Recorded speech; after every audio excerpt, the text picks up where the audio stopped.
আলোচনায় অংশগ্রহণ করবেন নওগাঁ 1 আসন থেকে নির্বাচিত মাননীয় সংসদ সদস্য জনাব মোহাম্মদ মুস্তাফিজুর রহমান।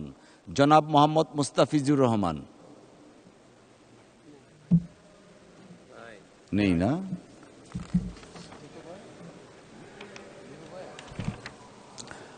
ঢাকা 7 আসন থেকে নির্বাচিত মাননীয় সংসদ সদস্য জনাব হামিদুর রহমান।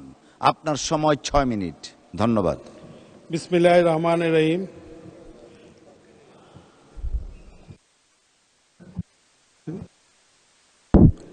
বিসমিল্লাহির রহমানির রহিম।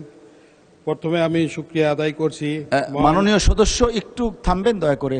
মাননীয় চিফ হুইপ, আপনার মাধ্যমে একটু দৃষ্টি আকর্ষণ করতে চাই। Many of the parliament members, ওনারা সংসদের ভিতর থেকে কথা বলছেন ওভার দ্য ফোন, আওয়াজটা এই পর্যন্ত আসছে।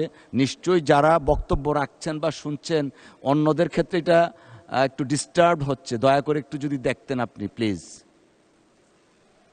মাননীয় স্পিকার, এই কথাটা আপনি বলেছেন, মাননীয় সকল সদস্য শুনেছেন। কাজে বিষয়টা আমি মনে হয় এখানেই নিষ্পত্তি হতে পারে।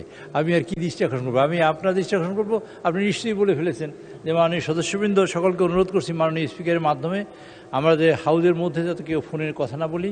যদি কেউ কথা বলি এখান থেকে, জি, আর ছবি উঠানো যাবে না, এটা তো ঠিক। আর কথা বললে আমরা বাইরে গিয়ে বলবো।